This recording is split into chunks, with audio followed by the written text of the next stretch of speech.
Well, it really hasn't changed much because it's all happened gradually over a period of 12 years. But it's a great feeling, and it's very flattering to know that there's a lot of people who buy our music, and there's little kids who learn our songs and try to dance like me. I think it's great. It's very flattering. A lot of people wonder, what did you grow up listening to? Did you listen to the old Canutos? Did you listen to rock?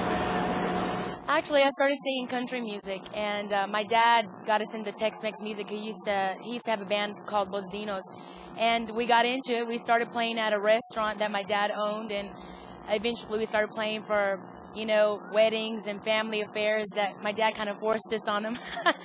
And it all happened from then. We went through hard times, and we had to turn to music as a means of putting food on the table, and we've been doing it ever since. No regrets either. When did you really realize that you were breaking out? This was something you were going to, well, first of all, when did you realize it was something you wanted to do for your life? Really, truly, I can honestly say it was about when I was around 13 or 14 years old. And I say that because when you're young, you really don't stop to think about your future at that age. And I started noticing what's happening around me and started realizing what was going on and taking it a little bit more seriously. So I would say about 13 or 14. What's it like now? People think, oh man, glamorous lifestyle, you're having a great time. Well, a lot of people say stuff like that, like, leading the glamorous lifestyle. They just see what's on the outside. It's a lot of hard work that we also put into it. And it's not as easy as people think it is. How about, what's the toughest part of you being on the road? I would say not being able to sleep as much as you'd like to. You come in from a gig at around 3 or 4 in the morning, you have to get up at 8 or 9 to leave for the next show. Having to always put makeup on so you don't scare anybody. There's a lot of things that go into it. You attribute the phenomenal growth of Latino music to all kinds of different reasons, but did you know 5-10 years ago that it was going to really take off? Really, truly, no. We always hoped that Tex-Mex music, when we got into it, would be able to expand because it was very regional at the time, just Texas. And now, with all these companies coming in, sponsors like our sponsor, Coca-Cola, and of course, Capitol Records, with the distribution worldwide, it's taken it to other limits. It's crossing, into other countries, and people are accepting it now. And what are some of the crowds that you play to? You play to huge crowds. We play to a lot of people. We play not only to the people here in the U.S., but we play a lot in Mexico, and hopefully we'll be able to spread out in the year and be able to play for English. Our English album's coming out for SBK Records at the end of the year, so we'll be playing also for English-speaking crowds. Tell me just a little bit about that. Now, that's got to be something you either wanted to do for a while or kind of a risk. Tell me about it. I would say, well, we've been with Capitol for about 3 years, and that was our initiative from the very beginning, was to cross over to the English market. And it's taken this long to finally, get things rolling. And we're just really excited, and we just hope that, we can do the best that we can, and people accept our music.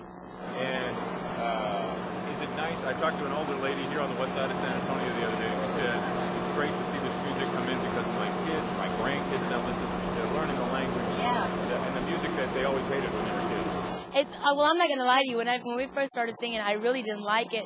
But it's the type of music you have to listen to it in order for it to grow on you. And now that's all we listen to. And it's great to see younger kids that have kind of strayed away from their roots, the culture of la música tejana, or, Spanish speaking, and now are listening to it and starting to speak the language. And it's great because you get closer to your roots and your culture, and you understand who you are.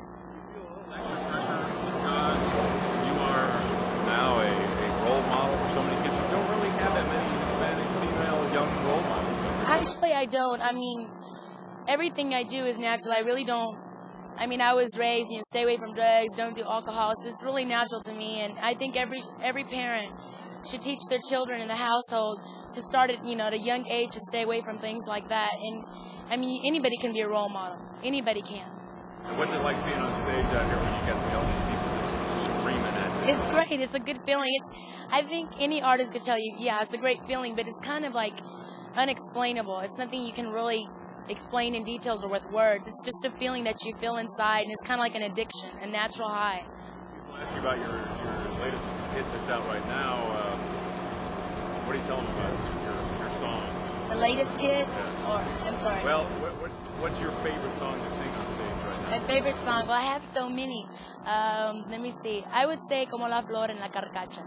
would be my favorite songs. Because one of them is more on the serious side, and everybody has a serious side to him, and the other one's very comical. But yet it sends out a message, that you shouldn't care for somebody just because of materialistic things that they have. And I'm a firm believer in that. And last quick question to you. You were singing these songs in English on the next album. People might wonder, is she going to go away from Tejano? We'll never leave Tejano music. I think it would be kind of sorry for us to turn our back on the people that have put us where we are today. We'll never leave it. We'll still be doing both. What kind of hope do you have for the album? For the English album? Well, I hate to count my chickens before they hatch, but I'd like for the group to be very successful. At least to be well known. I think that will help. A lot of people say bilingual and more English is really going to help sell Tejano across the country. I think so. I think,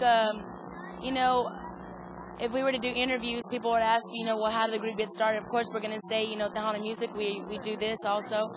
And, of course, people are going to automatically, the curiosity is going to be itching at them. They're going to die to hear it, And I think in that way, we'll be able to promote Tex-Mex music. And we also thought about doing a fusion with English music and promoting Tex-Mex music in the English market. So it'll be a kind of a fusion in the English market with the Spanish. And finally, you played in San Antonio for what's it like coming here to play Fiesta for what's going to be a huge crowd? Well, I think it's great. Finally, somebody's come up with an idea like this.